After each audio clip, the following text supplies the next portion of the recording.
and really keeping with those kids, teachers, because they're the ones that sort of This all came from them, you know. It wasn't me. Oh, really? Yeah. What about Frank and Cindy? Yes, because they went to that. They went to their principal, and then the principal approached me, and he approached me and said, "Can I come out?" Yeah. So do you have a partnership with that school? Only because of Frank. That was just the only reason I went out there. No, I've never worked at that school before. Wow. And now you work with them, Rhonda. Yeah, her name's Michelle. She's not going to be here today. Something came up, but yes. But Michelle doesn't have a background in theater. Her background's in kind of special ed with 504 side, though, you know, not IDEA. So it's a little strange. Yikes. Big shake up here. So we'll see what happens over the next couple of years, though. Okay. It's the scary part is like I'm the continuity. Right. You know, I'm the one who's like, and I don't even work here. Right. How are your kids? They are. Okay. Yeah. 11 and 17, so grades 6 and 12. Oh, okay. One's out the door. Maybe University of Hawaii. Manoa. I heard you were there too. I was here there at the same time too. Oh, were you on Oahu? Yeah, I was at the conference in the same hotel as you the day before, though. I was at a different conference just a few days before you. Oh, okay, yeah, because I got there. I go there every day. We decided my not only my life partner but my other consulting partner. We decided we're going to do that as a business retreat each year. We're going to present there. That's what I do every year, January. Yeah, I submit paper. Doesn't cost me a penny. Yeah. You were in the other conference. Yeah, because I was in the I present every year. It wasn't humanities and arts. It was just the education. And I've done that one the year before. Okay, because that's the next one. Right. Well, ours was 5, 6, 7, 8, and then 9, 10, 11, 12 is the art humanities and arts conference. That must have been the one. Oh, maybe I was at the same one as you did. Because we were 5, 6, 7, 8. I think I was too. Wednesday. I think I. No. I arrived on a Sunday, and the conference was going on a Sunday. Okay, that was I didn't go with that. Who does? I went on the beach and snorkel with coconut. I didn't have anybody in my session but I'll tell you, this year versus last year was all conference. It was all speakers that were in my sessions. They were all speaking. Right. About a couple of people weren't. This year, huge group of Canadians that were teachers that they got to choose a professional development to go to. Oh, so of course they're all like, why in January? Yeah, from Canada. Yeah. So that's the reason those conferences exist. It's the reason why we have in San Diego too, in the winter. There doesn't seem to be a high level of rigor at them. Yeah, exactly. Exactly. Right? If you submit, you're in. Right.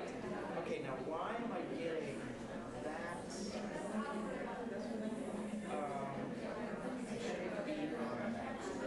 Oh, it's reversed. Well, it shouldn't show that. Yeah, you should show the next one, right? It should just show. I know what you mean. It's reversed. That's what you should see, not what they should see. There you go. No. How are you going to click? Do you have a remote? Yeah. Yeah, I would think you'd come prepared.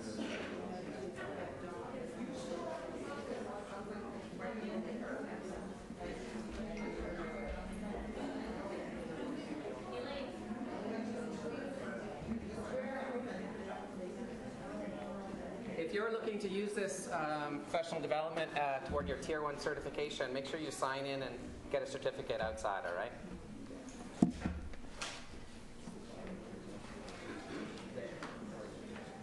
I just need to.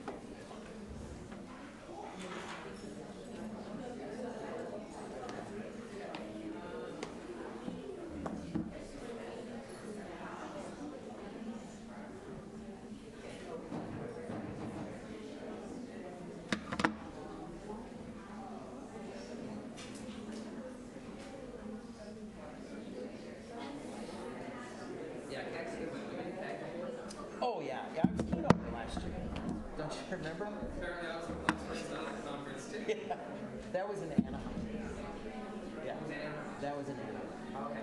Yeah. I had Brian Pikes, and yeah, it was awful. But yeah, I was the keynoter last year, so when I contacted them, I said, since I was your keynoter last year, I'd love to come back. I've gone like every year, and they usually have me as an invited speaker. Yeah. So Right. Yeah, I've done that with ASCD. Yeah. cool with that.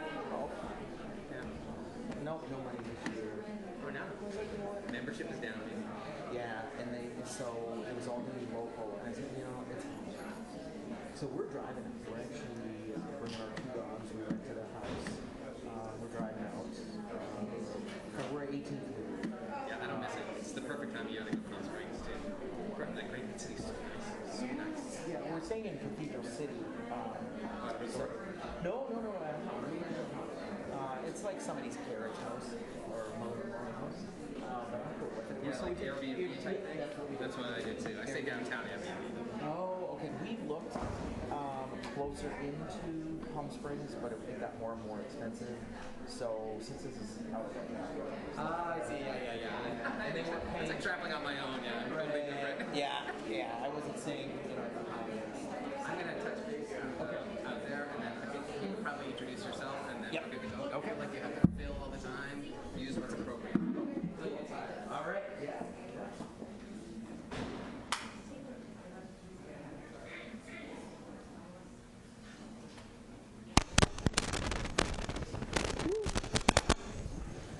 Hello. Good evening. Okay, let's get a little more energy here. Hey, good evening. There you go. I know it's been a long day, right? Everybody's been teaching. Now you're going to go sit for 2 hours and listen to some guy talk about thinking. Like that's going to help. My name is Richard Cash, and I'm going to be speaking tonight on the thinking aspect. It is grounded in the idea of building student self-regulation. I'll explain that in just a moment, but we're really going to delve into the thinking aspects and how does this idea of cognition, the thought process, really how can we increase that level in our classrooms with students. I'm Richard Cash. Right now I am a consultant. That's what I've for my full-time job. However, I do have a background in education, because a lot of times you get an insultant that comes in. I'm a consultant, so I actually have a background in education. I started off my career, actually my original career is not in education. I don't have it, my first degree is not education, my first degree is theater. Surprise! So yeah, hopefully that'll come out. If this were a stage, I'd be up there tap dancing. But you can't get a job that's worth anything in theater, so my siblings are all teachers, so I decided, well, what better way to get a captive audience? So I went into education. I taught middle school, and then I taught elementary school for about 15 years, and then for the remaining 15 years, I've been a district administrator. My role was as the director of gifted programs for the Bloomington Public Schools in Minnesota, just outside of Minneapolis. And people say, well, is that where you live? And I said, well, technically, that's where I pay my mortgage, is in Minnesota. Now, as a consultant, I'm on the road about 200 days a year. So tomorrow morning at 6:45, bright and early, I get on a plane and head myself to Toronto. So I'm leaving this beautiful weather here to go to the tundra and try and pack for 5 days in San Diego and 5 days in Toronto. It's kind of a hard thing to do. I started the consulting because my first book really took off back in 2000. It was published in 2011, and it kind of snowballed into getting gigs and working with schools. So I have been literally all over the world now with it. My most exotic location was Saudi Arabia. I worked with 5 major cities around the country. In Saudi Arabia, I did that for about 2.5 years. I have worked in Qatar, I've worked in Turkey, I've worked in Spain, I've worked in England, Poland. I was just in Poland this last summer where I was working with teachers of English, teaching them instructional pedagogy on the learning of language. And I have been in 48 states. I've worked in 48 states. The 2 states I've not worked in yet, Maine and Alaska. I do have a bid in for Alaska, but I said only in the summer. So I'm not a fan of cold weather. But you live in Minnesota.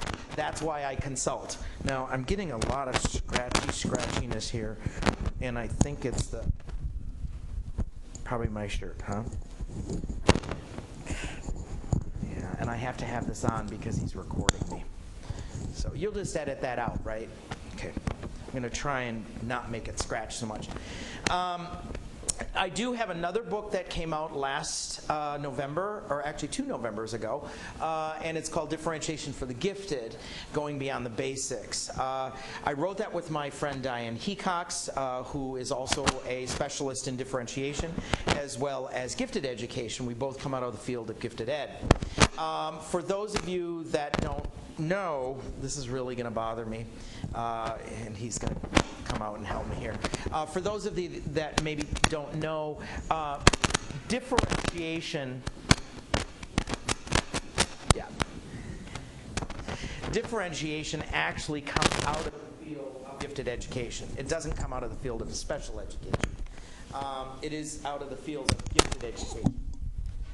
About 1930, when it started, when more populace was coming into the classrooms, and the elites, economic elites, were saying, hey, we don't want to be with them, the factory workers, because we're going to be controlling the factory workers, we need something different. So the colleges and universities came up with this idea of differentiation and talking about content, process, and product as a definitive for that idea. So it really was out of the field of gifted ed. It was resurrected in the late 80s, early 90s through the work of Carol Tomlinson. Many of you have heard that name before.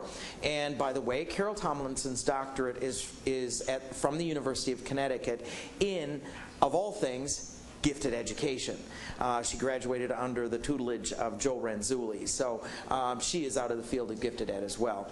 So we wrote this book because we did realize that differentiation has to be different for gifted kids, because now that gen ed has taken it over, we have to differentiate it now even different or more sophisticated ways for gifted kids. So that's why we wrote that book. So those are my 2 publications. I'm working on a third one, which just happens to be on the topic of self-regulation. And let me explain to you, oh, by the way, the handouts for this session are all electronic, so you can go to that website right there, enrichconsulting.com/handouts. You have to put in the / because it will not take you if you just go to my website. By the way, I do have cards up here if you are interested, so definitely feel free to take one. But the website to get to the handouts is a hidden page. So you have to put in / handouts, and it's under San Diego, California, February 4th, 2015. Just look for that. It'll be the first tab there, and then click on it. And you're going to want the district workshop. I think it is, I titled it whatever the title of this session is. You'll see there are only 2 handouts there. The one was for Taft Middle School that I was working with. You're welcome to pull that down, but you're going to want the other one, because that's about today's session specifically. And all of the slides that we're going to be using here are on that handout, so you don't have to worry about, oh, I got to write everything down. So it's all there for you. So let me tell you, just kind of give you a thumbnail sketch of what is self-regulation, because that'll put into a framework where we're going with this specific topic that we're going to talk about, of the varied levels of questions that we should start asking our students, and then expect our students to then ask us or ask each other in the classroom. It's not just about you, it's going to be about them asking as well as answering those questions. So self-regulation is basically how we manage and control ourselves to then produce, or to be then productive or successful. And it's broken down into 3 dimensions. And the critical factor here that we must understand is that the dimensions must work together, work in tandem. When they don't work together, or when they don't work in tandem, that's when we have what are called deregulated students or unregulated students. These are the students that are your behavior problems. These are your students that are struggling in learning. These are the students that don't know how to organize themselves. Okay? Those are students that are basically deregulated. They don't know how to go to school.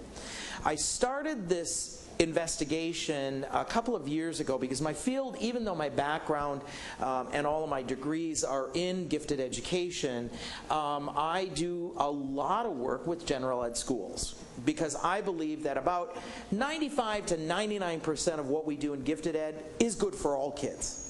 It's just the varying degrees of sophistication that you will start to recognize when you're working with gifted kids.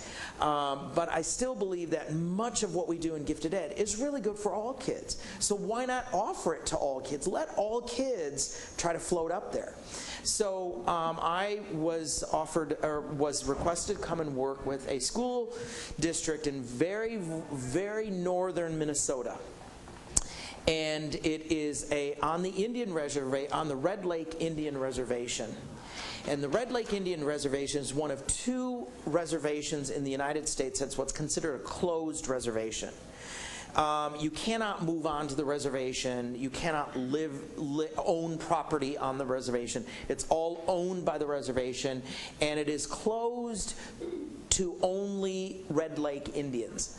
And I think the percentage is quite high. It's like 50%. In many other reservations, it can be low. It can be about 16 or a 16th or a fourth. This is 50%. And it's not a wealthy reservation. It's not one of the high bingo reservations, the high casino reservations. This is a very poor reservation. They do have a casino. It's very small. Its revenue is not that high, and it's way up north Minnesota. It's about a 5+ hour drive, 6 hours from Minneapolis. So it's cleared close to the Canadian border. Very poor, impoverished district. They have 2 elementary schools, 1 middle school, and 1 high school. And some of you may recognize the name Red Lake because several years ago there was one of the school shootings happened at the Red Lake High School where a teacher and a couple of other adults, a couple of teachers, adults, and some students were killed in that particular instance. So they had me come in and was working with all of the teachers, K through 12, on differentiation.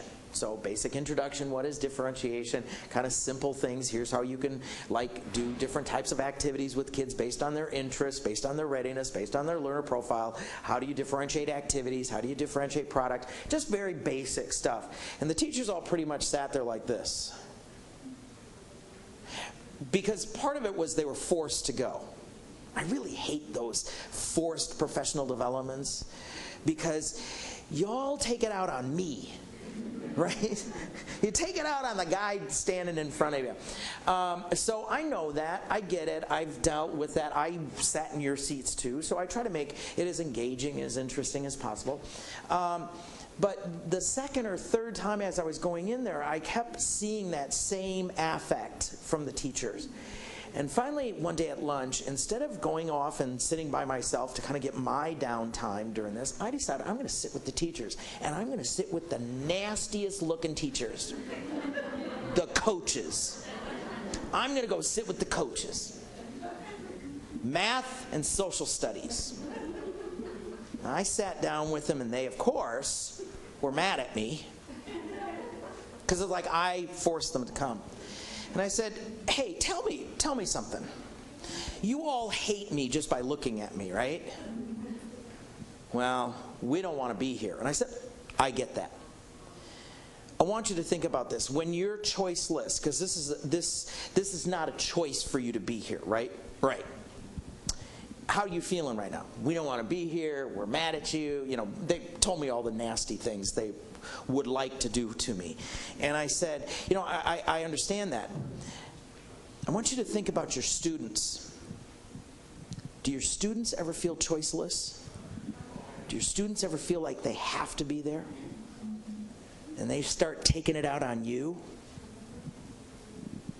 And kind of aha lights were going on. And I said, so here's what I want to ask you. I want to give you some power now. I want to give you some choice here. What could I be doing that actually could then affect you and get you to want to participate, get you to want to be here? Because I can't make you feel anything. I can't. Psychologically, I cannot make you feel anything.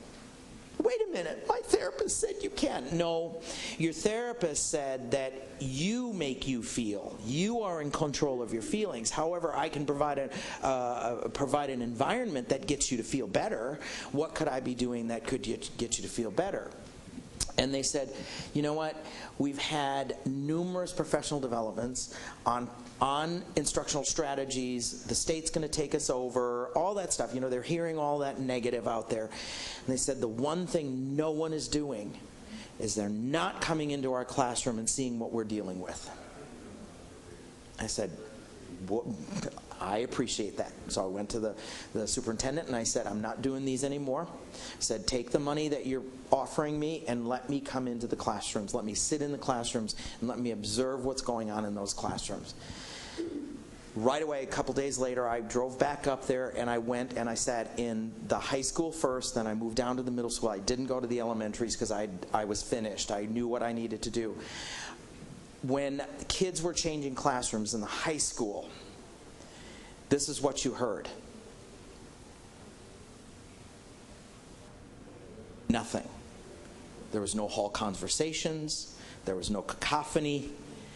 Same thing in the middle school. Well, you know middle schoolers. They're bouncing all over the place, you know, ricocheting off their hormones, right?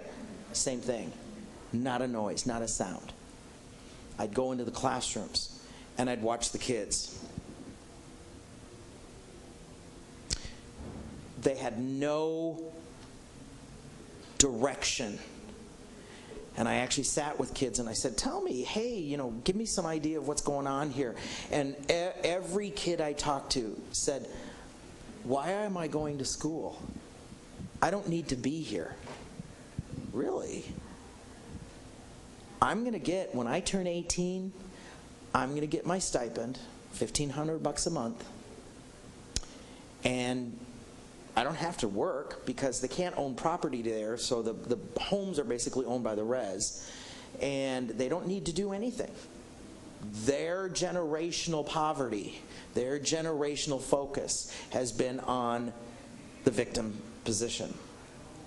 What I realized right away, right there, the kids did not know how to go to school. They didn't know how to do this thing we call school, which is a construct of basically the capitalist white society. It was a construct that we forced on them, and that's generational. The parents don't know how to go to school. The grandparents don't know how to go to school. No one knows how to go to school, so the kids don't know how to go to school. And what I realized right away, the first thing I saw from these students was the lack of affect. Affect is our motivational drives. It's the way we feel about things. It's the response to emotion, which is a chemical reaction happening in our brains. It's the ability to focus our attentions. It's what we are feeling. And every single kid, the last one, said they don't feel good going to school. They don't feel like they fit, even though every kid in that school is of Native descent. They graduate 300 fifth graders from those three schools, or the two elementary schools, 150 each building. That same cohort of kids, because remember this is a closed reservation, that same cohort of kids, by the time they get to 12th grade, about 30 graduate. So we're talking about a 90% dropout rate or death rate. Not all of them die, but a high level. Affect was one of the first things I realized. They didn't want to be there. They didn't care about being there. They saw no reason to be there. The next thing that I recognized of my students that I was working with is behavioral. They didn't know how to do school. They didn't know how to study. They didn't know how to manage time. They didn't know how to be using what are called the scholarly dispositions, as in when if someone's talking, you track them, you look at them, you smile, you nod. They didn't know how to do that. None of them had skills of going to school. So no matter, it doesn't matter if the teacher were juggling on their head upside down and were differentiating to the nth degree, it didn't matter because the kids didn't know how to manage that. what the teachers were telling me all over and over again, we spend hours and hours and hours constructing these activities, and the kids don't know how to make a choice. It's behavioral and affect. They don't know how to make a choice because their life is pretty choiceless. So as you're working with kids in poverty, what you're starting to recognize is some of these things, that it's not a generational affect behavioral thing that's happening with them.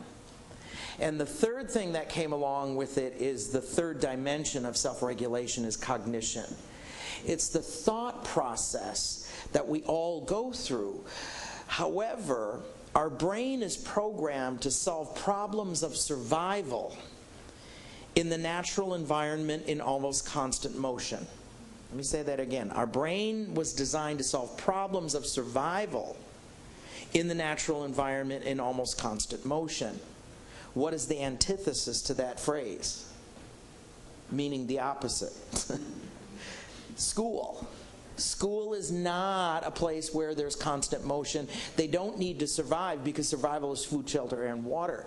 However, what they need to do is they need to raise up a level of the evolved levels of thinking, which gets into metacognition. It's beyond survival. Now, metacognition, that thought of thinking about our own thinking process. Infracognition. What is infracognition? Infracognition are the grander thinking strategies, such as critical reasoning, creative thinking, problem-solving, decision-making.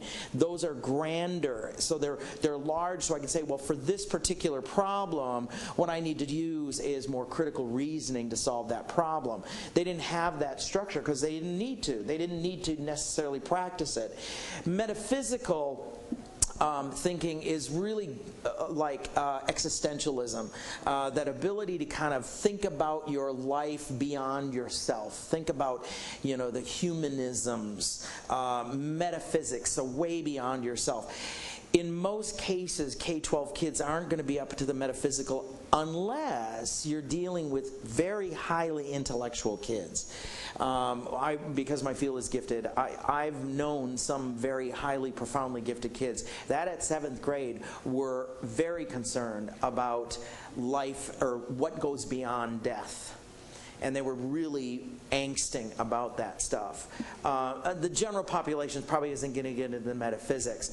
Where we're going to go specifically in this session is really talking about the metacognition as well as the infracognition, and how do we tie those two together to help our kids become more balanced in that respect. I don't have time in this session to talk about behavioral and affective, but those three must work in tandem together. They've got to be balanced. Here's what I want you to do. I want you to take a moment and think about someone in your life. It could be a student. It could be a partner. It could be a friend or not friend, of someone in your life that is unbalanced, that doesn't seem to have good self-regulation. And I want you to just think, which of those dimensions is off for that person? Because if it's off, it's taken the other two with it. So it's not you can just have one off and be okay. You got to have all three in balance. Okay? So just take a moment, turn to a person around you, first introduce yourself, and feel free to stand if you need to stand. And just turn to that person, introduce yourself, and just talk about a person. You don't have to name names. Okay? Go ahead. Go.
wrap up your conversations.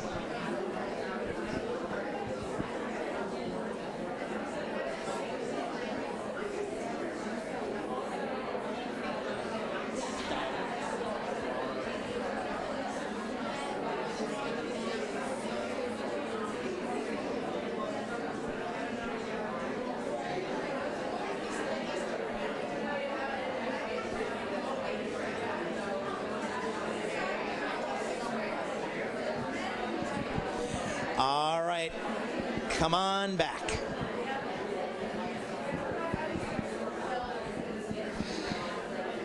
How many of you chose yourself? Yeah. Here's what I want you to consider. Where when you are even thinking about yourself or a kid or a person that you know that seems to be, now I'm not saying unbalanced as in cuckoo, but that there doesn't seem to be a balance going on between those three. Try to use the stronger ones, the ones where you have resilience, the one where you have strength, to then balance out the other. So let's say I'm feeling bad. Something happened and I feel badly about it. Okay, what I can do then is use the other two to try to get me out of the feeling bad. So I'm going to use behavior. And my behavior is I'm going to go for a run, or I'm going to go work out, or I'm going to go swim, because that's going to help clear the emotional aspect to it. And I can clear that out so that I can think then through these problems. Let's say that I did something wrong. Well, doing something wrong could ultimately throw off my affect, but I've got to then think it through and say, wait a minute, mistakes are a great thing.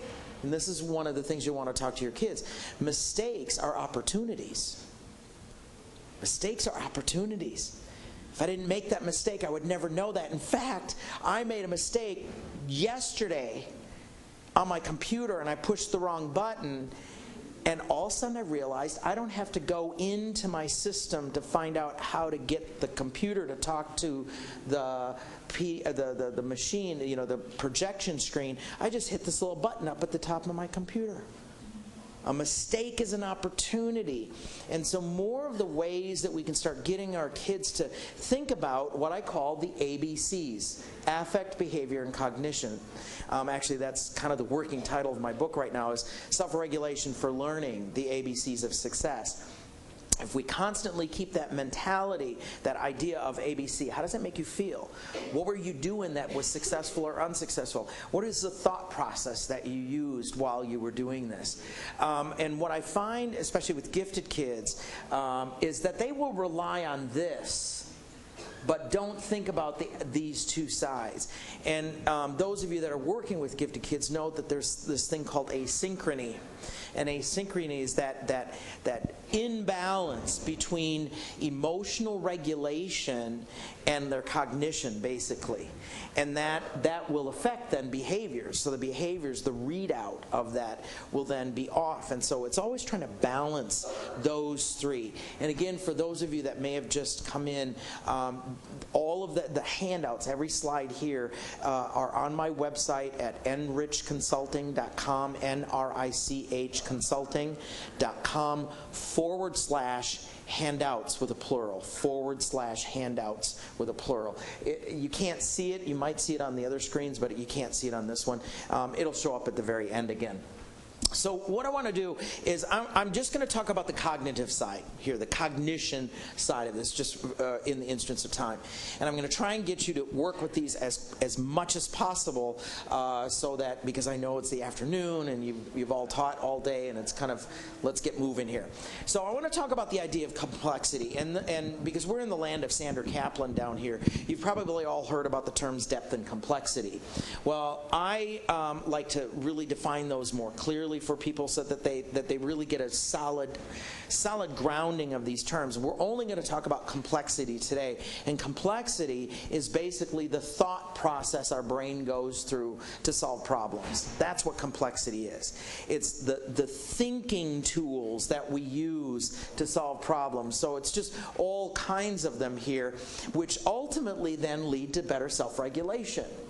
As we are working with gifted kids, one of the things that will happen is that if we don't teach them specific tools and specific strategies, they may fall apart, especially as they get into upper grades. May not necessarily be as identifiable at the lower grades, because usually they don't have to work very hard at stuff at the elementary years.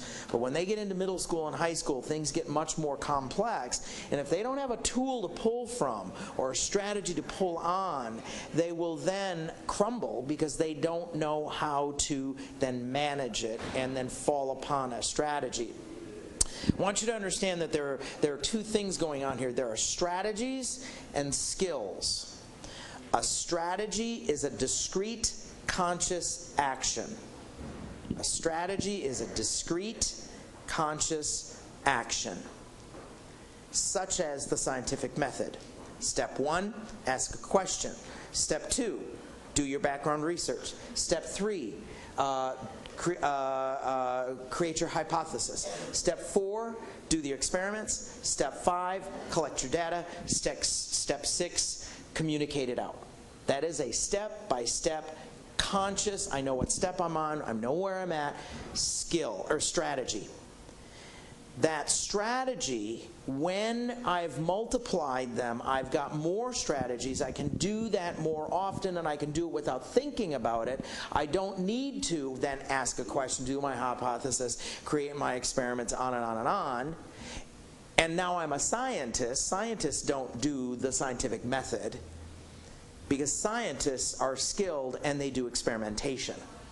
There's a skill of experimentation. One of the strategies within the skill of experimentation is the strategy of the scientific method. Okay? I'm going to show you strategies here to help scaffold kids up to where they start naturally just start thinking at those higher levels. And we're going to start off with Bloom's taxonomy. Oh, Bloom's again? Yes. Because you know why? I have found Bloom's taxonomy to be the most reliable, easiest for me to handle when I'm dealing with all that other cacophony going on in my classroom. I can structure it scaffolding-wise from bottom to top. And I don't need to make it harder. Now, I think Bob Marzano is a genius. But he took something that works really well and really made it confusing. I understand it, but it gets to be very confusing in my classroom. So I'm going to use Bloom. I'm going back to the old stuff, because the old stuff, why throw it out? It works. Let's use it. However, what I'm going to do for you is I want you to do a different type of focus to Bloom's taxonomy than we've done in the past. What I'm going to have you focus on is I'm going to have you focus on trying to go more towards what are called the conceptual lens, the conceptual development, rather than just keep down here in the factual knowledge domain. So we're going to go up to the conceptual lens. What we're going to be working with here is I'm hitting right to the middle. I'm going to 6th grade.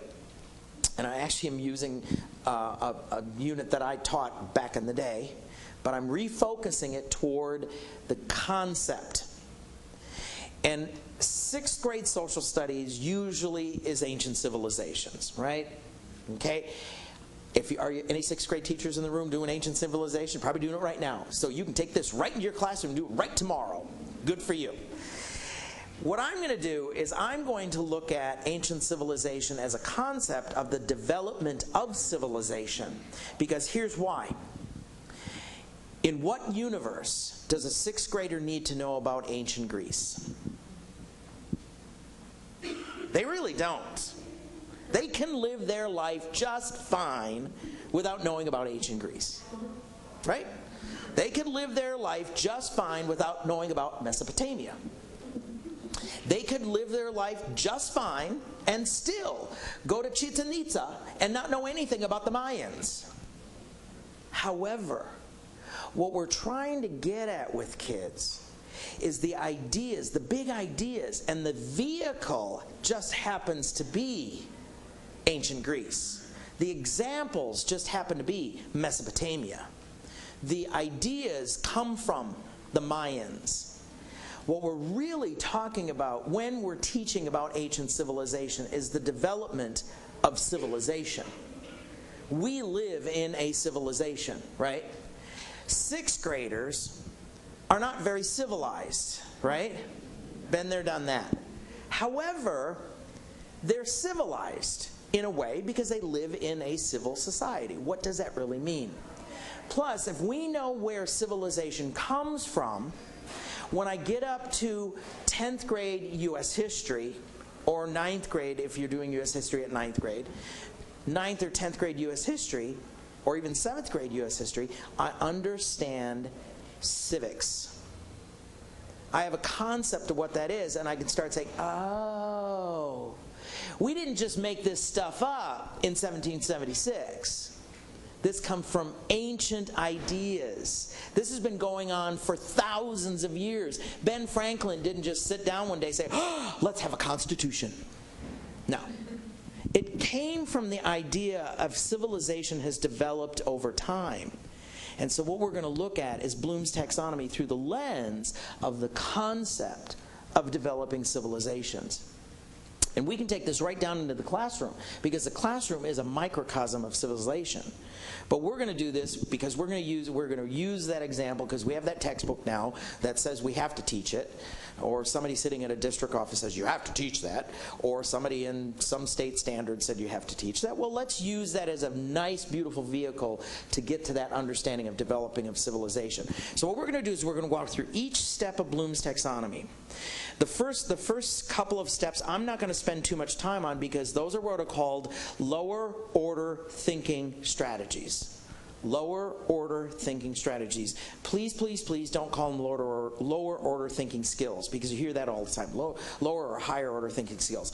No, they're really, at this place in time, they're really lower order thinking strategies, because they are a specific, concrete, discrete action that we're asking kids to use. The first level of that, the very fundamental lowest level of that, is the recall level. What do you remember about what I taught? Who were the two major groups of people in ancient Greece? You know, I could put that question into a Google search, and I will get the answer in a nanosecond, right? Here's another question, very similar question. Where do they live? Okay, I can find that through a Google search. I do not need to have your textbook. Oh, by the way, your textbook is a source, not the source, right? Okay, the internet has just about anything you ever want to know and more. So those are Googleable. Listing, factual, there it is, right there, okay? Now I want you to note, as we move up a level, now we're into comprehension and understanding. Comprehension basically is how do I take the whole of the information. The recall is singular individual components. I can show you right in the text where it is. When I'm talking about comprehension and understanding, now it's a more holistic way. It's a comprehensiveness of the texts, of the multiple places I can find information. Now remember, I'm going to focus on the development of civilization. I'm using the vehicle of ancient civilizations, of ancient Greece, as a way for them to get to that understanding, but I'm still at that level of ancient civilization. Please note right here, it says support your answer with evidence. Beyond recall, support your answer with evidence. Because recall, I can point to it. Once you get past recall, I want you to support your answer with evidence. Why?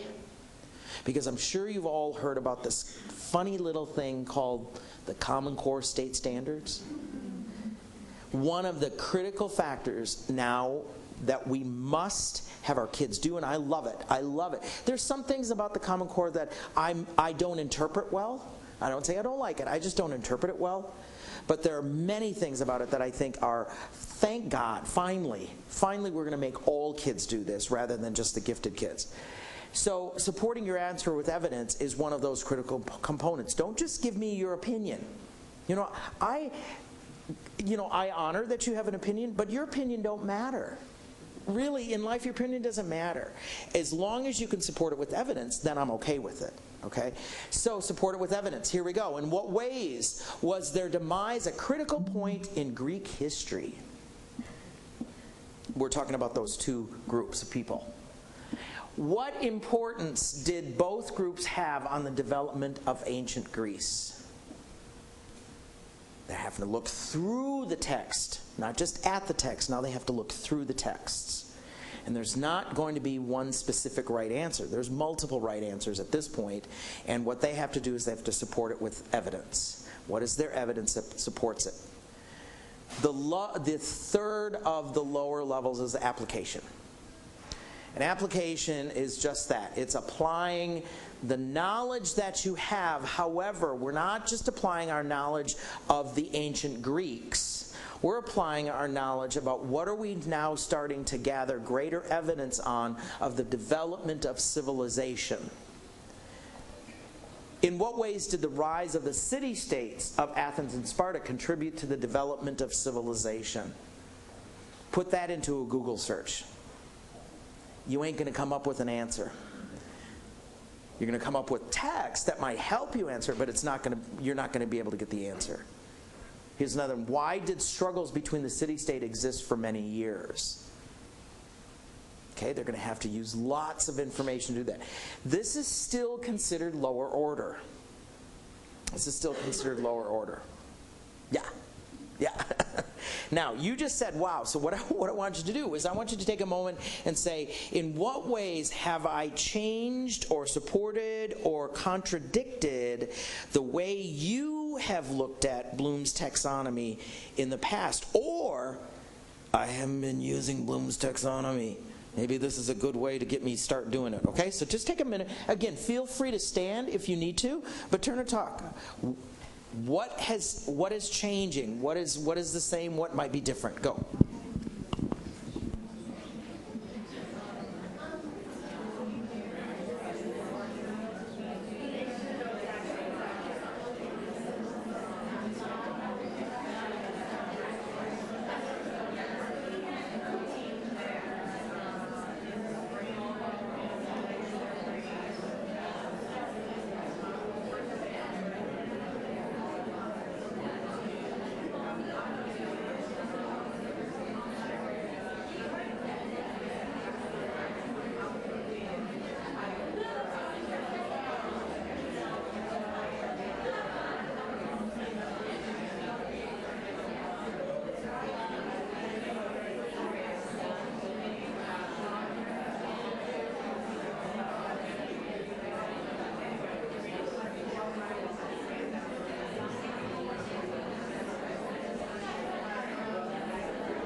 All right, wrap up your conversations.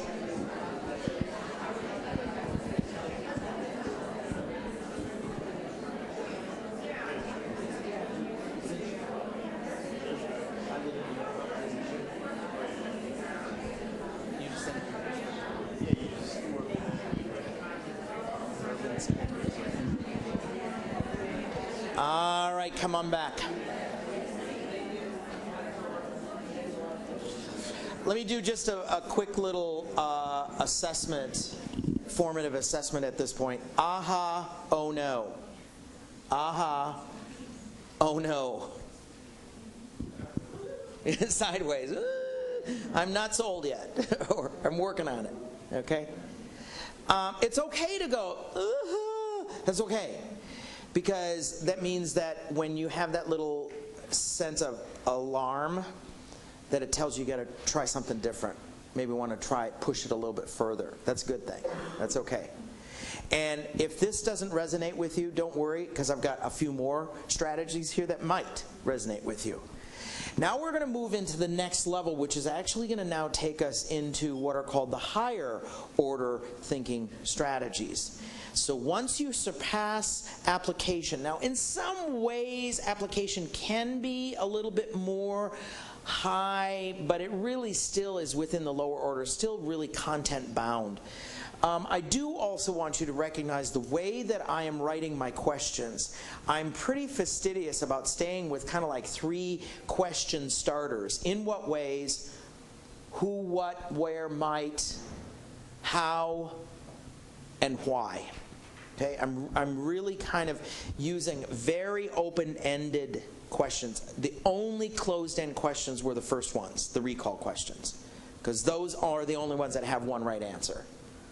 The others are all much more open and much more fluid. Some are more right than others. Some answers are more right than others, but it allows for a greater degree of discussion going on in your classroom. As you start constructing your questions, rather than just teaching the kids or giving the kids the question, what I want you to start doing is I want you to start teaching kids how to craft these kinds of questions. And that way they can actually start crafting the questions for the exams, the end of unit exams. They can start crafting them. Why should you have to do all the work? In fact, one of the things that I notice when I work with schools is I always watch, at the end of the day, you know, kids are running out of school, screaming, yelling, woohoo, and they walk out of school, and the teachers are like, ugh, ugh, ugh. You know why? The teachers are working harder than the kids. They got all kinds of excess energy at the end of the day. You are burnt out. Here's what I want to see when I come back to your schools. I want to see kids doing, ugh, my brain hurts. I thought so hard today. And I want to see you, woohoo, happy hour, okay? I don't want you going to happy hour because you're trying to kill brain cells. Well, you really don't kill brain cells. But I want you to go to happy hour because it really is a happy hour. Okay? Stop working harder than your kids. Start getting them to ask these questions. Start getting them to formulate those questions. Now we're in analysis. Again, supporting your answers with evidence. Analysis. Why is it important for us to know about the struggles of ancient Greece? Here you're starting to see more why kinds of questions. In what ways was the democracy better or worse than our modern day democracy? So these are now starting to compare their world with the ancient world. We're sticking with that concept idea. Because it doesn't matter that I know that where Mesopotamia is. It doesn't matter where Sparta is. It doesn't matter. What matters is that I understand that this democracy that we have right now didn't come out of thin air. That there are certain components of civilization that are still in existence from ancient Greece. Here's synthesizing. Now, synthesizing is the creation aspect.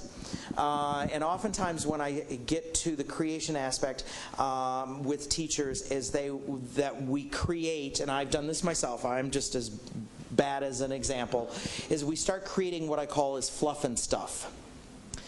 And a creation of fluff and stuff at this point would be create a new civilization. That would be fluff and stuff. Because your 6th graders, even your 12th graders, could not cognitize that. They would create a diorama. And the only people that really make dioramas anymore are museum curators. Right? Dioramas are fun. I have tons of shoeboxes. I could sit down and make dioramas all day. But dioramas do not get me to think about the concept. I want you to note the way I've crafted this question here. Take one aspect of ancient Greece, ancient Greek culture, and eliminate it. What effect would its elimination have on the total development of our modern world? So what I've done there is I've used the idea of hypothesizing. The hypothesis or the rhetorical types of questions are creative. There's a sense of creativity there. However, there's a true sense of, I want kids to recognize, removing one, you can't just do that. There's going to be some cataclysmic effect if that were to happen. And actually, I got to be honest with you, I am a Family Guy freak. I love the cartoon Family Guy. Absolutely love it. It's so sophomoric, and it's, fart jokes and all that stuff. I love that stuff. However, I kind of got this from Stewie, because anybody that watches Family Guy knows that Stewie goes back in time. And he's always telling, don't touch anything, don't mess with anything, because if you mess with something, there's going to be a cataclysmic effect. So, they think they didn't do anything wrong, and they come back and the world is basically destroying itself. And it's all a cataclysmic effect. I want kids to understand where we are today didn't just come out of thin air. That it was an evolution over time. Another one, based on what you know about the ancient Greeks, how are we continuing in their footsteps? What are we doing that continues within their footsteps? And now the final level is the evaluative level. This is also where they have to justify their thinking. They're justifying what they have done. Why do you feel the ancient Greeks were so successful in developing their culture and civilization? That's one. Another one, which factor of ancient Greek culture, that should say culture, not cultural, culture and civilization do you believe to be the most important to us today? To do another cognition of this. As you look back at analysis, synthesis, evaluation, I want you to talk about in what ways has that transcended now from what I call the lower order strategies, LOTS, to the HOTS. How did LOTS transcend up to HOTS now? What was kind of a fundamental that you got from those questions? Go ahead, do a quick turn and talk.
All right, wrap up your conversations.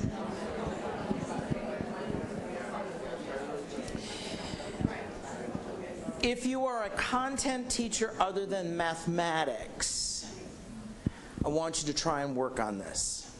I want you to take back into your content, take a concept, and if you happen to have my blue book, it's on page 16. All the concepts are listed there. 200 of them actually are listed there. Or just try and figure out, what is the concept? What's that big idea I'm trying to drive at with my kids? It's not about anybody needs to know where Sparta is. It's about the concept of civilization. So if you're in biology, it's about systems. If you're in chemistry, it's about structure. If you're biology is also form and function. If you're in physics, it's about force and motion or cause and effect. If you're in literature, it's any one of the themes of a book. That's a concept, most than likely. Conflict and so on and so on. So look at those, and that's where you're going to drive your bus through these bigger questions. So take the questions that I wrote and use them as a model for questions that you can write with your kids, and then start teaching your kids about how to construct these questions. LOTS is lower order thinking strategies. LOTS, L-O-T-S. HOTS, H-O-T-S. This is higher order thinking strategies.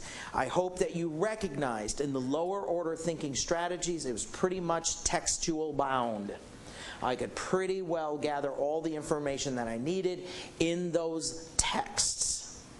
When I got to analysis and beyond, I really had to do some more advanced levels of thinking to get there. I had to have a clearer understanding of what's going on, not just a depth of knowing, but it's a clearer understanding about how ancient civilizations actually worked and what were the combinations between culture and civilization and so forth. For my math friends in the room, yeah, there you go. I knew that was coming.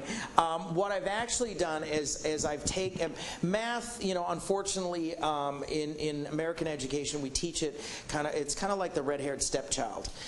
It's so different, and because it is so structural, it is so fundamental of procedural aspects. However, there are concepts that are still embedded within mathematics. Systems, patterns, change. Those are all cause and effect. Those are all still within mathematics. However, mathematics tends to be really grounded in the 7 that are developed by the National Council of Teachers Mathematics. Arithmetic, geometry, measurement, data and statistics ratio.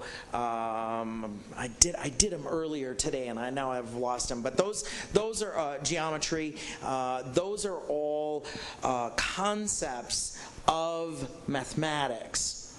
What I did with Bloom's taxonomy, and where I've gathered a lot of my information about this, and there's all kinds of information out there. You can just Google math Blooms or Blooms and math, and you'll get all kinds of stuff that's been created by all kinds of other teachers. So don't feel like you have to make it all yourself. But I want to show you how it does transcend in mathematics. So recall is really just naming things, being able to recall formulas, names of shapes, and steps in solving the problem. Kind of typical. Understanding, describe what a formula does, classify shapes, answer in proper context. Applying, use the formula appropriately, solve equations, complete proofs, translate real world to symbols. Okay, so taking a real world issue, translating it to symbols. That's what mathematicians do all the time. That's application. Now, at the higher order, now you're really doing that testing, analyzing. You're really scouring through data. Can do a what-if calculation by changing one variable. So just like I did with take one variable out about the culture of the ancient civs, same thing here. Take one, change a variable. What will happen if this changes? Verify validity of the solution. So it's going back and checking. Evaluative can compare 2 or more correct methods and justify its efficacy or efficiency. Support proofs with additional information. Of course, geometry was never my favorite. When the teacher wanted me to prove it, I said, I'll trust you. I don't need to prove it. Derive a formula for complex geometric objects or real-world events. Okay, so take a real world event and craft an equation for that, or a formula for it, and then define clearly a reasonable answer. So there's where kind of the writing comes in, the justification on that. Again, you can just Google math blooms for the math folk in the room, and all that stuff will come up. There's just tons and tons of it out there, so don't feel like you have to create it yourself. And here is the website where this is adapted from, www.odu. It must be the Ohio Department. No, it's not Ohio Department of Education, because that'd be ODE. ODU, I don't know who that is. Old Dominion University. Okay, thank you. .edu. However, you have to keep digging further into their website to find out. I couldn't put the whole thing up there because you'd have never gotten there. But just Google blooms in math, and it'll come up. I want to take now the idea of analysis and run it into an even deeper level for you. What I've done is I've actually crafted, especially with my book on differentiation for gifted, what I've done is I've taken Bloom's taxonomy and I crafted it where kids can now go deeper into each one of those different levels. So even at recall, I can have them go deeper by going into the conceptual domain by saying, explain to me patterns. That would be a recall level concept question, okay? Explain patterns. It's recalled, but it's at a much more sophisticated level. I'm going to target one of them to give you an example, and you can even try this in your classroom because it works really well. And it's called third level analysis. I created that because when I looked at analysis, I realized that analysis actually has 3 levels to it. The first level of analysis, usually done in kindergarten, first grade, second grade, is what is called attributes. That's the first level of analysis. Just identify what the attributes are. When you get to about second, maybe late first grade, second grade, third grade, you're starting to look at it, comparing and contrasting, similarities and differences. What makes it alike, what makes it different? And then you're looking at the overlap, Venn diagrams. And that's usually where we kind of stop, similarities and differences. However, where you really take it into that third level is when you're looking at, okay, we got similarities and differences. However, what are the principles that are ruling those similarities and differences? So basically, what can we say is always happening when those similarities and differences exist? Okay, I'm going to give you an example in a very not simplified way, in a way that we can actually interact with this. So what we're going to do is we're going to do third level analysis using a technique that I call zoom out. Some of you may have heard the book Zoom before. We're going to use that idea of zoom out. I'm going to call it zoom out. So what I'd like you to do is take a sheet of paper and just fold it into where you end up with 4 quadrants. That's a math term. Quadrants, not 4 squares, because those aren't squares. I've been told that repeatedly by math teacher. They're not squares. So they're quadrants.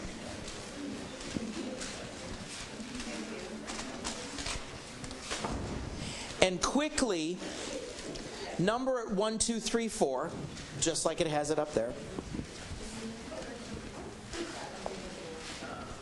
You will need to write in each one of the quadrants, so make sure that you've got space to write in. Don't do it on a Post-it note. And you can do it on the back of my friend Donna Ford. So Donna Ford is coming in next time for the Distinguished Lecture Series. Know her quite well.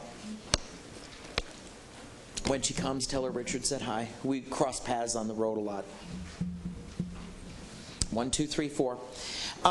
Just because of the size of the room and the number of people in here, just go ahead and pick one of the numbers. 1, 2, 3, or 4. You don't have to number off, because normally in my classroom I number the kids off, put them in a certain number, or so forth. Just choose a number between 1 and 4, and that's your number. And that's the activity you're going to actually do in this particular case here. Normally, like I said, in my classroom, I assign the number to kids, or it's just random, depending on the actions that we're doing. This is not a tiered level activity. This is just random, so I would randomize it. But if I were going to tier it, I have one of the activities a little less or has more scaffolding to it. One of the activities is more open-ended. So in that idea of differentiating, but here I'm not going to differentiate. So we're just going to look at these from all different angles. So choose your number, and that's the number of the activity you're going to do, and that's the square you're going to fill in. Okay?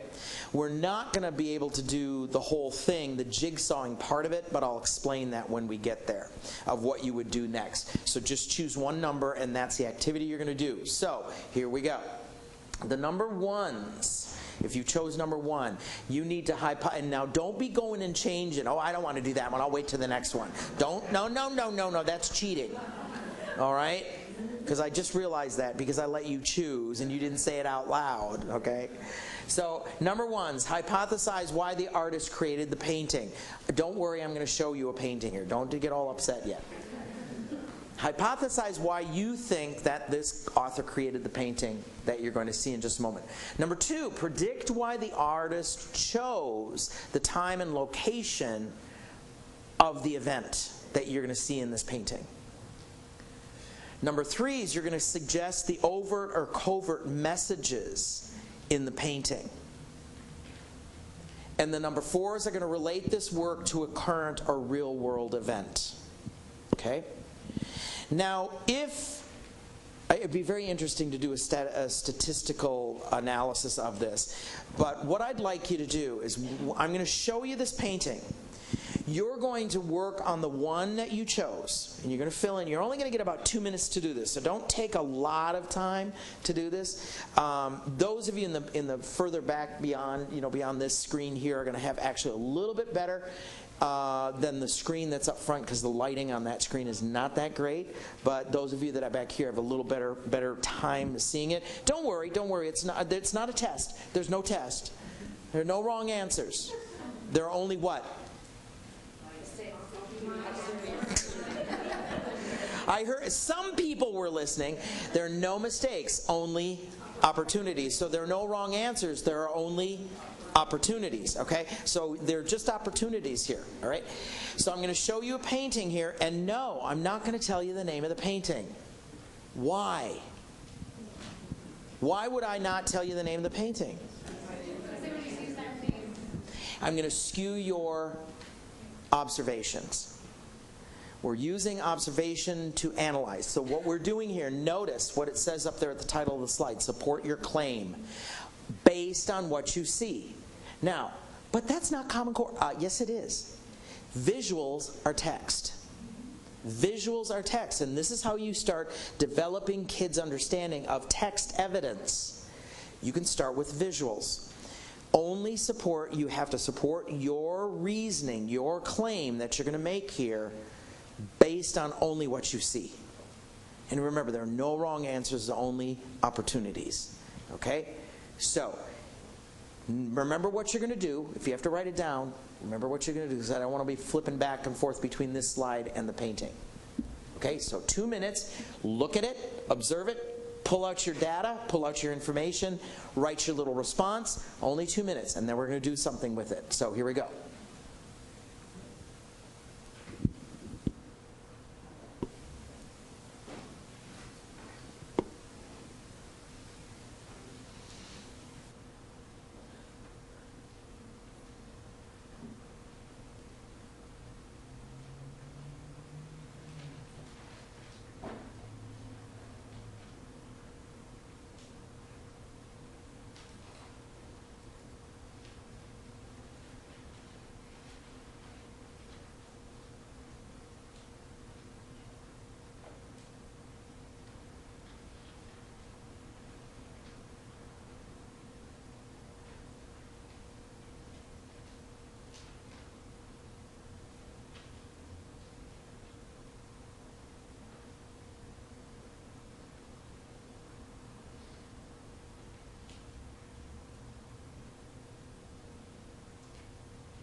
All right. Now, here's what we're going to do. I'm going to get you up and get you out of your seats. And what you're going to need to do is you're going to go to one corner within this room, and you're going to be meeting with alike people. Okay? So I'm going to have, don't move until I tell you to move. Just like kids. Already. So all you're going to need with you is your piece of paper. You're not going to need anything else. You can leave everything else in the aisles there. However, be careful as you're getting out because there's a lot of bottles and snowboards and backpacks and stuff there. So be careful. So the ones, if you chose one, you're going to come over into this area here. If you chose two, don't move yet. If you chose two, you're going to come over into this area here. If you chose three, you're going up towards that, is kind of in that aisle area up towards the back there. And the fours in that aisle area up towards the back there. Now, it would be really cool to see how this comes out with just randomness. Okay, so don't move you to those corners. Here's what you're going to do. You're going to do 3 levels of analysis. First level, what did you write? What did you write? Here's what I wrote. Attributes. Second level, compare and contrast, similarities and differences. Wow, yours is really, really different. Mine is the same as hers. Okay? Similarities, differences. Level 3, trying to figure out the principles that govern those similarities and differences. Why did you say what you said, which is so distinctly different than what I said? So you try to figure out the why at this point behind the similarities and differences. Okay? 1's up here, go. 2's over here, go. 3's over there, go. 4's up there, go.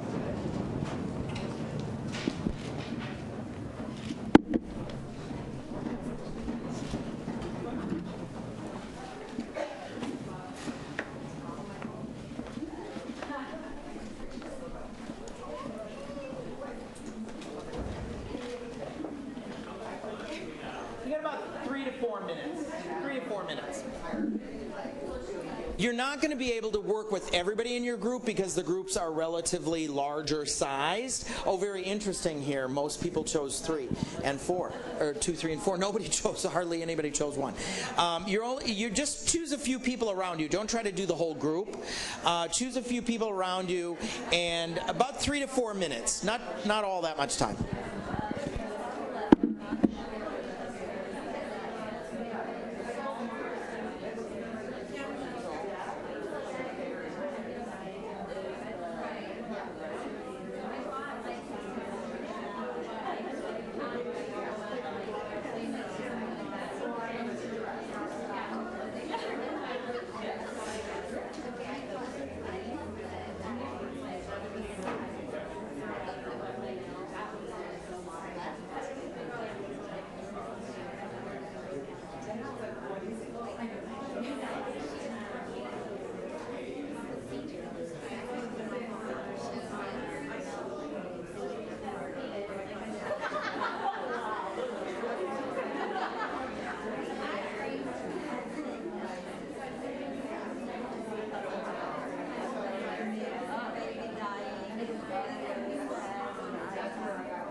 All right, start wrapping up your conversations now. Really do make sure that you're getting to the why. Why do we have similarities and differences? Again, based on only what you see. And don't forget that your perceptions do count, okay? Got about 1 more minute.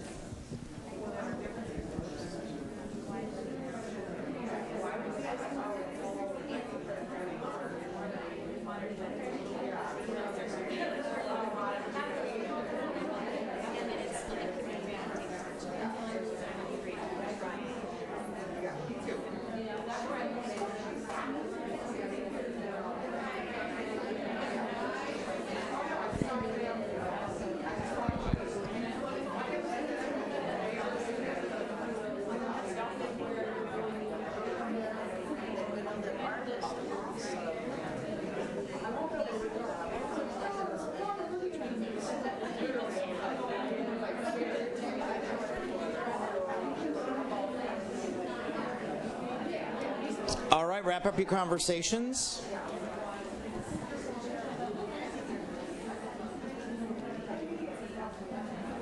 And thank you, partners, and head back to your seat.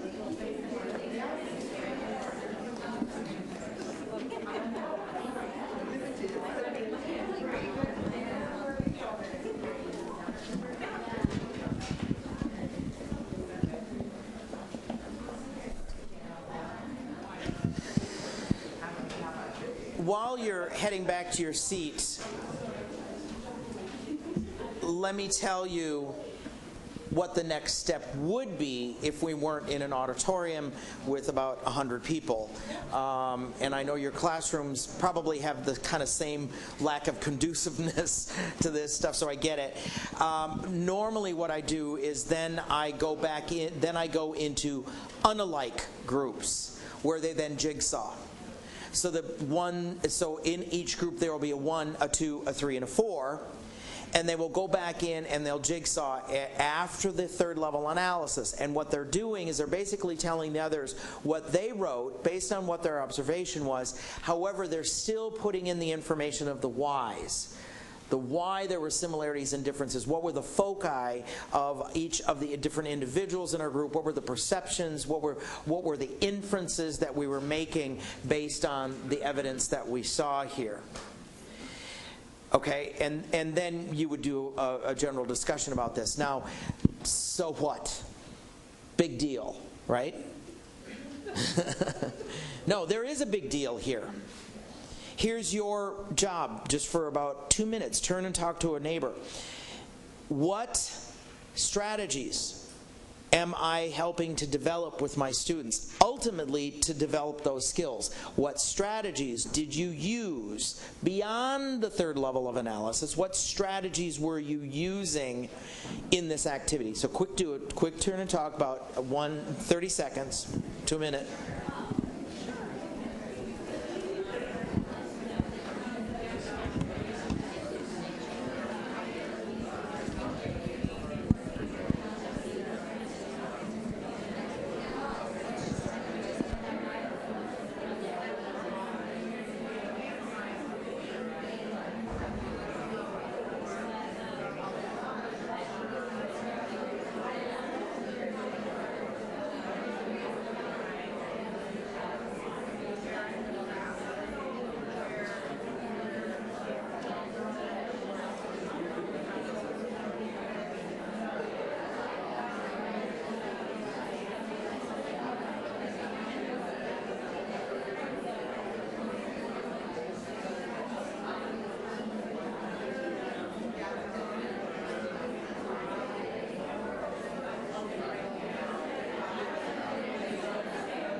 right, wrap up your conversations.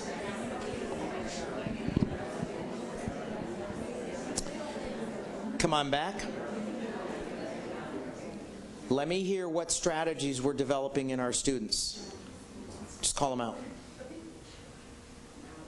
Analysis, okay. Evaluation. Opinion. Comparing. Conversation. Speaking. Listening. Metacognition. Thinking about your own thinking.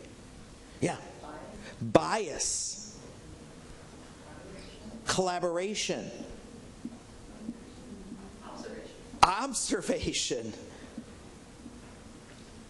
Interpretation. Inferencing. Do you have any kids that have trouble with that thought of inference? Don't do it with text. Do it with imagery first. You know why you're having trouble with kids with inferencing in the text? Because they can't see it exactly. They can't visualize it. Kids that struggle with reading aren't doing a thing called visualization. They're not seeing the movie in their head. Give them a chance to visualize it first. That's called inferencing. You're making an inference based on what you see. You think she's a queen or a princess. Because you see a crown on her head. It's better on these. You see a crown on her head. You see the cape. Looks like she's a princess. That's an inference. Okay? Predicting. Oh, yeah. Okay, so you're starting to make observations. Kids can't inference when they can't see the picture in their head. Oh, you made it worth the whole 2 hours, right? Made it worth the whole 2 hours. We're going to do another thing in just a moment that will help with that one as well, okay? Think about all the Common Core that we just covered right there. Can you do this in math too? Sure. Is there inference in math? Is there observation in math? Is there predicting in math? Yes. Use imagery first. Many kids struggle in reading and math because they can't paint the picture in their head. If I look at a math equation, I go blank. Seriously. I am a math-phobic kid. Doesn't mean it's right. It means that it's just who I am. I'm math phobic. And to qualify this, my brother is a high school math and physics teacher. And we have these conversations all the time. His daughter just graduated with a PhD in applied mathematics. So math is not a gene. Okay? That I ain't got it. Doesn't mean it's right. It just means it is. It's because I can't paint the picture. I was in my friend's classroom yesterday. You were painting all kinds of pictures. I couldn't see it. I could not see it. And so kids can't see it, so they can't make inference from it because they can't see it.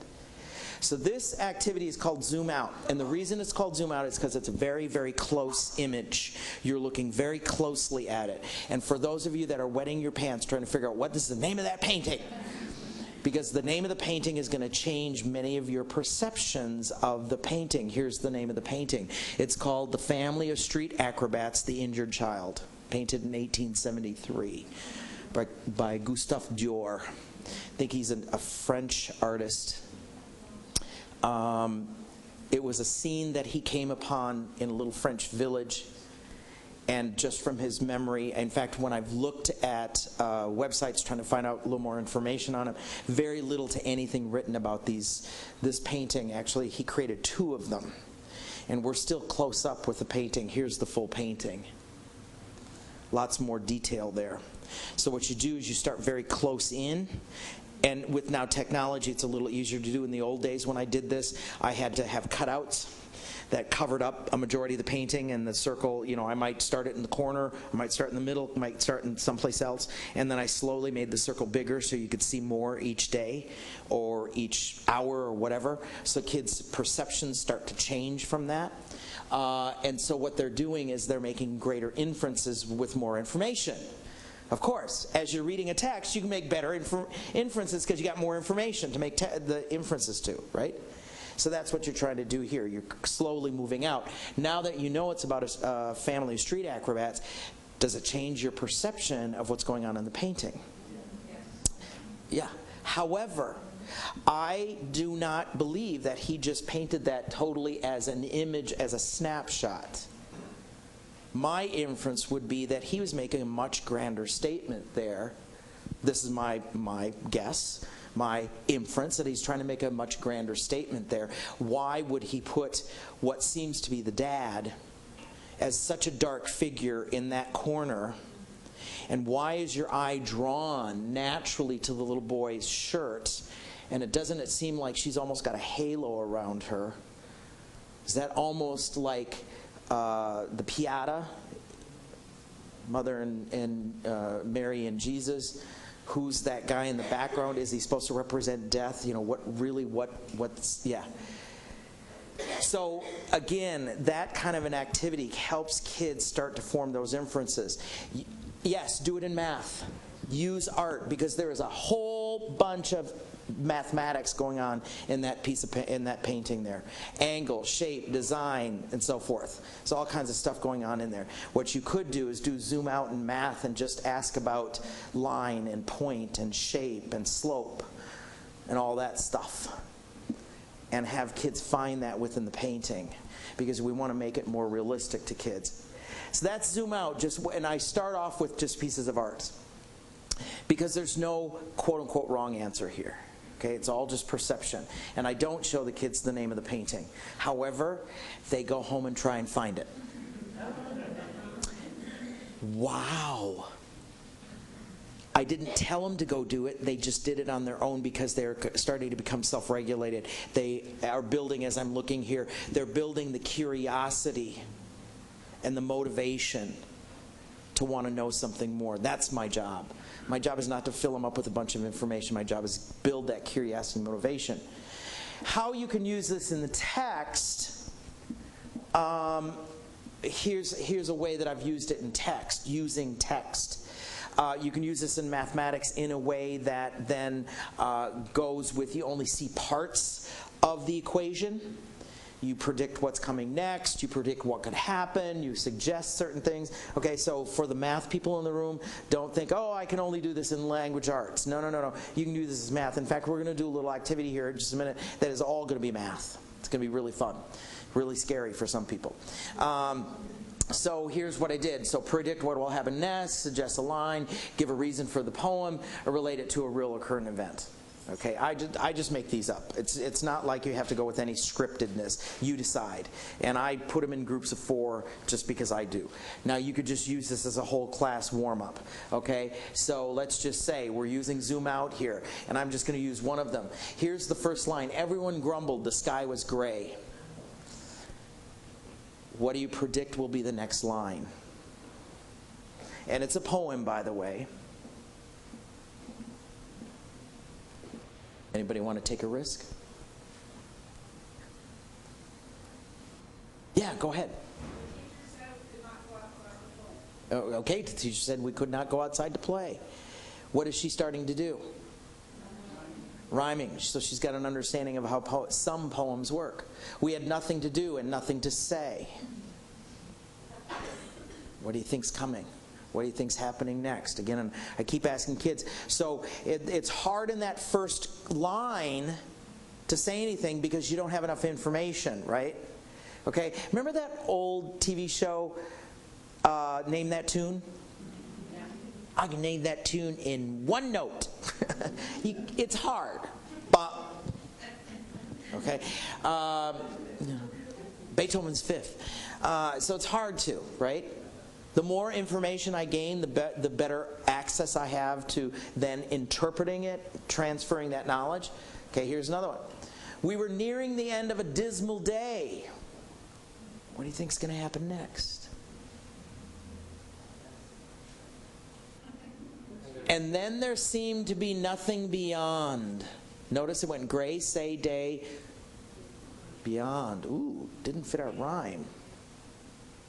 Does anybody know language arts that knows what that pattern is starting to look like? So far we got A, B. What do you think the next line's going to be? If you were just looking at the rhyme, Then Daddy fell in the pond. That's actually the title of that poem is "Daddy Fell in the Pond," and it's by Alfred Noor. Alfred Noor, I think is the name of it. You can just Google "Daddy Fell in the Pond." But another way that you can use that as building that idea there. I'm actually, just because it's it's a late afternoon, I'm going to do something a little off script. So we're going to do something real fun. So what I need is 8 very courageous math people. And you will need a blank sheet of paper and a pen or a marker that you will need to bring up with you. Okay, so 8 people, come on down. Come on. That's okay. You don't really have to be a math person, but I want to do something to show, right, there are no mistakes, just opportunities. So you need a piece of paper, blank piece of paper, and a pen or a pencil or a marker of some sort. So 8 people, so we got 3. Oh, no.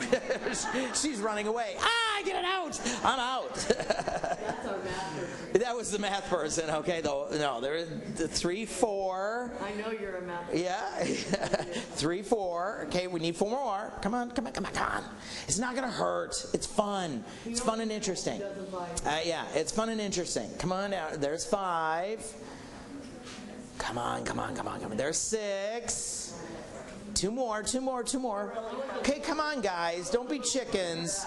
There's 7. There's 8. Oh, Cervantes, thank you for being the representing the male gender up there. Thank you for that. Appreciate it. Okay, here we got 8. Okay, here what we're going to do is we're going to do, again, as I think about my kids, one of the things that I want to do with them is help to build them to be much more self-regulated, which means that they also have to be willing to take risks and really think about things. Now, if you people in this row wouldn't mind clearing so that they can all sit down here, because I need them facing this direction, because they're going to be doing something going this way, but they need to be sitting first. So if you would very kindly move so they have 8 seats. Thank you, appreciate that. There you go. Okay. We are going to use a little activity here that I actually got from my very good friend, Katie McKnight. You can look her up on CatherineMcKnight.com. CatherineMcKnight.com. Don't go under KatieMcKnight.com, because you will actually come up with a not-so-nice website. That's her side job. Not really. Because there are children in the room, I need to be a little bit cleaner. So don't look up Katie McKnight, but look up CatherineMcKnight.com. Her sister, Mary Scruggs, was the director, the educational director for the Second City program in Chicago, where all of the Saturday Night Live folk come from. And she was the education coordinator, so what she did is she worked with children's programs as well as adult programs. And Katie, my friend Katie, is she has a PhD in literacy, basically reading, and is a professor at National Louis in Chicago. And she and her sister wrote a book called Improv in the Classroom. And we're going to do some improv here, and we're going to see how it works in mathematics. And what we're going to do is we're trying to get ourselves to be more self-regulated, as well as think critically and use some creativity and have some fun with it. And we're specifically going to just look at order of operation at this point here. And so this is called, it's the game, or the activity is called String of Pearls.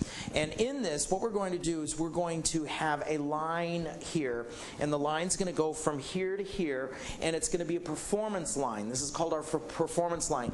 We're going to start off with these 8 people, and let's see, you jumped up first, so you have the best job. You get to come with me, and you're going to stand. Now, I know for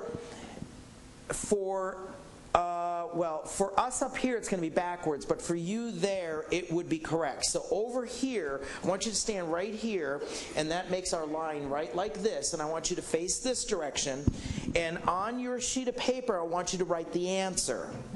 And you have to turn it out so everybody can see the answer. The answer. So write the answer. And it's math, so it has to be a number. Or it can be an exponent. No, don't write. She wrote answer. Do you have a theater background or a comedy background? Remember, this is my show, not your show. Okay. Write an answer there. Not the answer, an answer. Write an answer. So she wrote 56. So turn that out so they can see that the answer is 56. Let's see, who jumped up second? Who was well, Cervantes? Because you're representing. Come over here. Okay, here's our line, and you're going to be the beginning of our equation. Okay. Now you can be a number or a symbol. You tell me that symbol, like a parenthesis, is called a what? A symbol? Is that called a symbol? Okay. Now, you can be a number or a symbol. Okay. Okay? If you're going to do parentheses, you can only be one of them. You can't be both of them because nothing can fit in the middle of you, right? Mm-hmm. So as we're looking at the order of this equation, yes, you could start off the equation with a symbol. You can start it off with a number, right? So would you give us the first piece to our equation? We've got an answer of 56, okay? We got to go ahead and write whatever your thing is going to be. He's got the number 112, okay? That's the beginning. Hold that up because everybody needs to see that, especially these folk down here. Now, here's your job. We need to get all 6 of you up here in a line to get to an answer of 56. Yes? That's a symbol, correct? Okay. So you can only be a number or a symbol. Now, is an exponent a number or a symbol? Both? Okay, so if I were going to stand next to Cervantes and I decided I wanted to be an exponent, that's all I can be. I can't write a number plus the exponent, okay? So the exponent is a separate entity unto itself, okay? So remember, parentheses are 2 different people because I can't, if he wrote down a parenthesis, that can't work because you don't put both at the front end, right? I can't just be my own parenthesis right here, okay? Now, here's the rule. You can't talk to each other. You can't talk to each other. All you can do is at any time, but one at a time, somebody has to come up into anywhere in this process, from Cervantes all the way down to, what's your name? Bonnie. Bonnie. Anywhere along this line. Now, you could say, I'm going right here, and I'm going to do whatever. Okay? You do not have to run sequentially. You can go anywhere, because it's going to leave it up to the others to try and fit. Now, remember, we've got to have 6 in there. And the problem, what could happen is don't try and predict yet. Kind of let flow happen. All right? So you jump up at one at a time. You can't jump in randomly all at once. Okay, it's one at a time. Okay, there she goes. Okay? So she's got divided.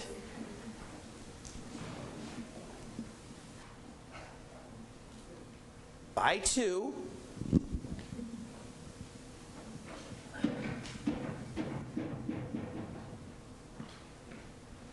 Times. You can write. No. I can't do it. I was going to go for mathematical work. It doesn't matter. It's up to the other 2 to figure it out. Right. Times 1.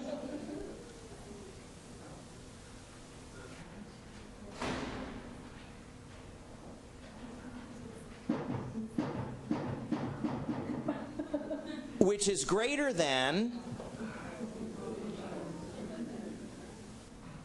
Now, Okay. Are we noticing? Okay. And then she's got 3.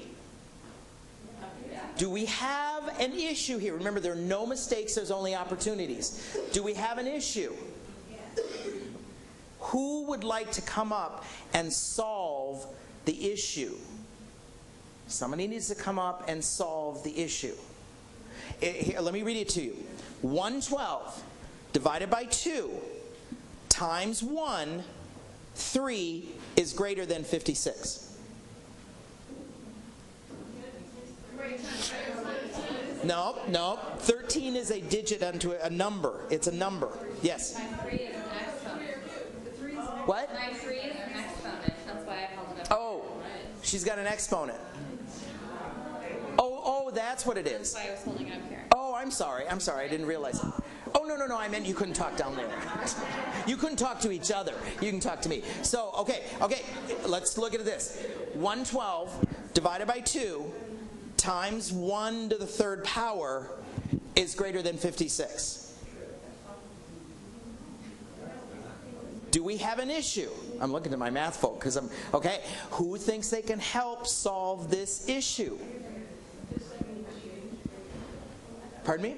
Does that mean change one of the... If that's what you think can help solve the issue, is that what you got to figure? Okay, let's look at this. 112 divided by 2. Now you change to plus 1 to the 3rd power is greater than 56. Does it work? I'm looking at my math folk. Does it work? Okay. What were we using Common Core wise? What were we using up here? The first thing that's written up on your board. Problem solving. You're using problem solving. What did you say? Order of operations, evaluation, creativity. Okay? This is called Pearls on a String. Thank you all, but now here's your task. You have to go tap someone in to come up here. So let's give him a hand. Thank you. They get to tap someone down. Oh yeah, quick, he's running out of the room. I'm getting out of here. Now we're going to do something. Oh, there is another one. We lose them. This is quick, fast.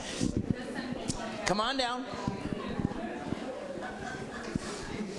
Remember, if you're the first or second one, you have the easy job. It's all that other stuff in the middle. Here comes 1, 2.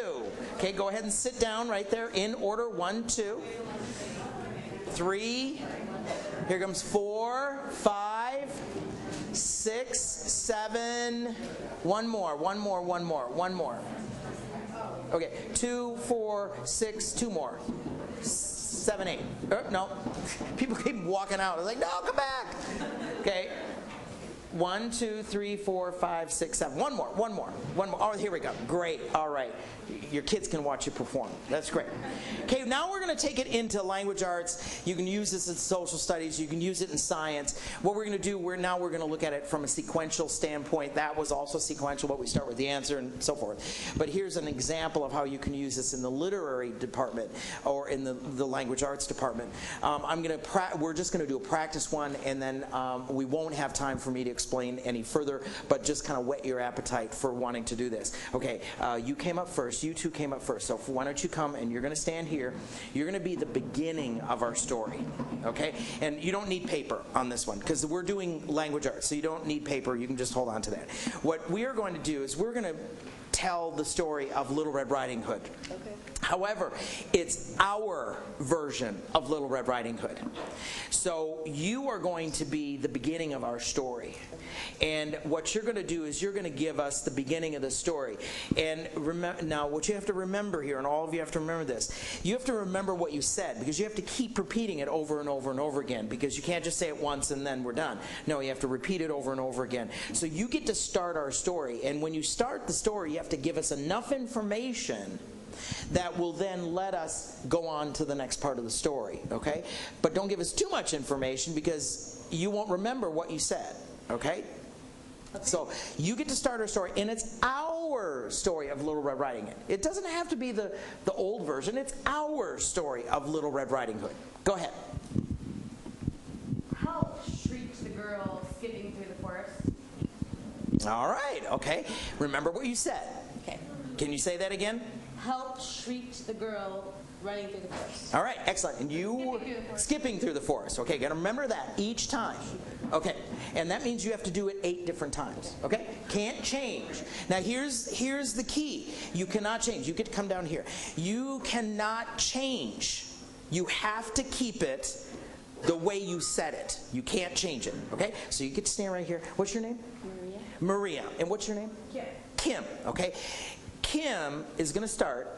And then you're going to end the story. You get to be the ending of the story, and you cannot just say the end. No. Yeah, Bonnie already tried that. You're not going to do that. Okay? So you're going to tell us the ending of the story, but don't tell us the end of the story until Kim starts. Kim always has to start before anybody says anything. Okay? So Kim, start. Help, shrieked the girl, skipping through the forest. Now give us the ending to our story.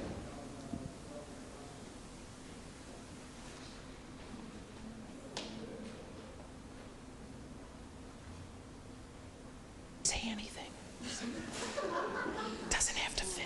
It doesn't have to fit because all the other people are going to have to fit in there and get from there to here. So don't worry about it. It's nice to be home. Safe. It's nice to be home and safe. Okay? So let's try it one more time. Help, shrieked the girl, skipping through the forest. It's nice to be home and safe. All right, great and quiet. Now what I want you to do is I want you to use your theater. Okay? So face the audience. Don't be turning around and being ashamed of it. You got to be proud of that. Yes, it's nice to be home and safe. Okay. Now, here's your job. Just like you saw in the math example, what you have to do is you have to jump up one by one, and you have to create the story. Now, here's the thing. You do not have to go sequential. Just like I told the math people, they all went sequential because you know why? They're math people. You don't have to go sequential. You don't have to do it sequential. You can go, I can stop right here and I can say whatever, okay? So you can come in at any point. However, remember, you cannot say anything until Kim starts, okay? So feel free. Remember, one by you can go. Yeah, that's fine. Wait. It's okay. Only one at a time, though. So she moved. That means nobody else can move. Okay. Now here's the reality of it. Now you're really a risk taker. However, there was somebody else trying to jump up that point too. You're a good player. You're a good teammate because you saw, oh, well, she's already going, I'll let her go, okay? So that's collaboration, okay? You're not going to fight about it, okay? So remember, have to wait till she goes, then you go, and then Maria goes. Help, shrieked the girl, skipping through the forest. Someone stole my basket. It's nice to be home and safe. All right. Go ahead, and you can go anywhere in the story. Wait.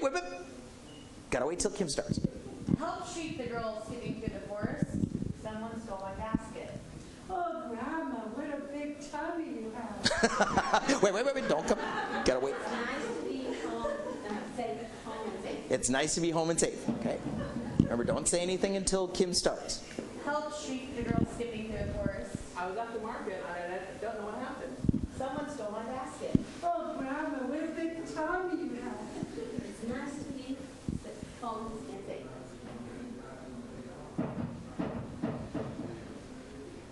Help, shrieked the girl, skipping through the forest.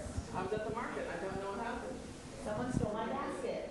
Oh, Grandma, what a big tummy you have. I love she's so theatrical. Because I had so many cupcakes. It's nice to be home and safe. Now here's what I want you to understand. There's a thing called divine intervention. Let it happen. And yeah, we're getting close to the end too. But let it happen. Just jump in anywhere. It will come to you. Don't worry. There you go. Do they have to do it again or no? you got to jump in, you got to find a space. And you can move people, move them, break them apart. So like if you wanted to fit in here, you could have fit in there, but you're there. Okay, let's go. Help treat the girl skipping to the forest. I dropped my grocery list for my, I dropped my grocery list for my baking for Grandma. She was at the market, didn't know what happened. Someone stole my basket. Oh, Grandma, what a good time. I ate so many cupcakes. It's nice to be home and safe. Now, here's what you do as an audience, as my class that's not up here. You figure out where should she go, but you're not going to tell her. You think, oh, here's where I'd go. You want to hear it again? Yes. Okay. Help treat the girl running through the forest. I dropped my grocery list for my baked goods for Grandma. She was at the market, and I don't know what happened. Someone stole my basket. Oh, Grandma, what a big time. I ate so many cupcakes. It's nice to be home and safe. Just go for it.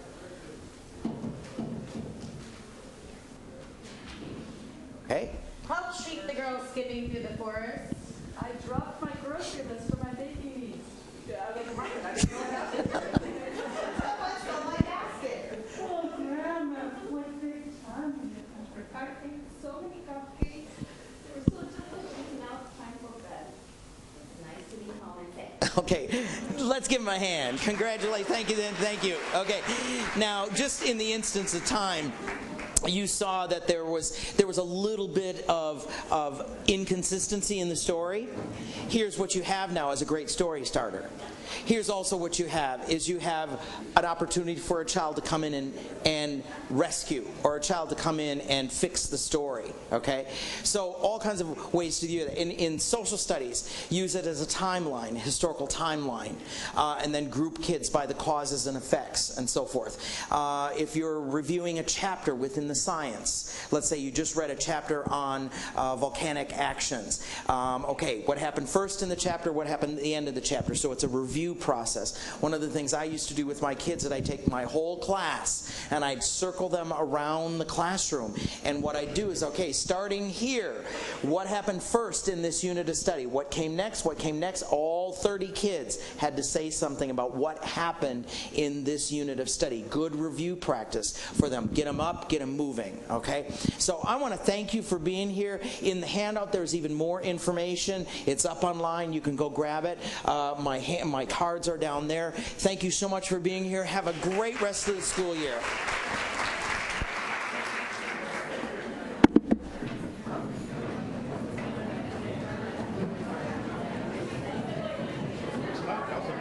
Oh, good. Yeah, isn't that fun? Yeah. I like to do that one. Yeah.